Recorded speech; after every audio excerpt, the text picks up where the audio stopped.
Il est indéniable que la jeunesse ne soit pas au centre des questions sécuritaires, au cœur de la lutte contre le terrorisme, car on le sait, les jeunes, civils ou militaires, sont les principales victimes des groupes extrémistes. Cet atelier régional de partage d'expériences et de renforcement des capacités des jeunes du Burkina Faso, du Mali et du Niger sur le dialogue communautaire vient à point nommé. Ces jeunes du Liptako Gourma, conscients de la nécessité de leur implication pour la consolidation de la paix et la promotion du dialogue communautaire, ont pris un certain nombre d'engagements. Conscients de la nécessité de l'implication des jeunes pour la réconciliation de la paix et l'implication des jeunes pour la consolidation de la paix et de la promotion du dialogue communautaire, prenons l'engagement d'organiser des sessions de restitution et de rapportage d'expériences, de connaissances acquises, prôner le dialogue communautaire dans la gestion des conflits intercommunautaires, s'approprier la résolution 2250 du Conseil de sécurité des Nations Unies relative à l'implication de la jeunesse dans les processus de consolidation de la paix et créer les conditions de sa vulgarisation. Faire la promotion et la culture de la paix, de la coexistence pacifique, de la citoyenneté responsable à travers l'éducation par les pairs dans la limite de nos moyens. Des recommandations ont été aussi formulées à l'endroit des décideurs de ces trois pays. Les participants recommandent à l'endroit des structures de jeunes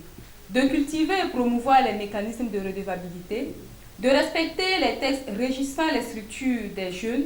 de renforcer les capacités des jeunes et les responsabiliser,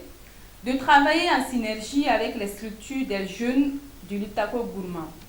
À l'endroit des autorités, de respecter les textes juridiques nationaux, régionaux et internationaux en faveur des jeunes, d'inclure la notion de culture de la paix dans les curricula de formation au niveau secondaire, au niveau primaire, secondaire et supérieur, de faire recours aux valeurs pratiques, culturelles et traditionnelles dans la résolution des conflits, de rehausser la subvention allouée aux structures de jeunes et garantir un accès équitable, d'asseoir un cadre juridique légal et périodique de dialogue multi-acteurs et intergénérationnel, de mettre en place des mesures d'accompagnement en faveur des populations des zones sous état d'urgence. À l'endroit des PTF, d'accompagner les initiatives des structures des jeunes en faveur de la paix, de la cohésion sociale et du dialogue inter- et intracommunautaire. Dans son mot de clôture, le président du réseau panafricain pour la paix, la démocratie et le développement, REPAD, apprécie les échanges sur les thématiques aussi importantes, notamment sur la situation sécuritaire qui est liée à des agissements des groupes extrémistes. Vous n'êtes pas sans le savoir que la zone du Liptako Gourma, particulièrement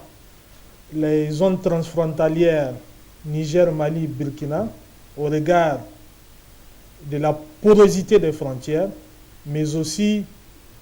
de la particularité de l'état de sous-développement et de pauvreté qui caractérise ces zones, sont celles qui sont les plus affectées par le phénomène de l'extrémisme violent avec des lots de victimes. C'est avec le financement de Oxfam que cet atelier régional s'est tenu et en collaboration avec la Haute Autorité à la Consolidation de la Paix, HACP. Madame Soumana Zalika, représentant cette structure, a demandé aux participants à cet atelier de partager les connaissances acquises avec les jeunes du Liptako Gourma qui n'ont pas fait le déplacement.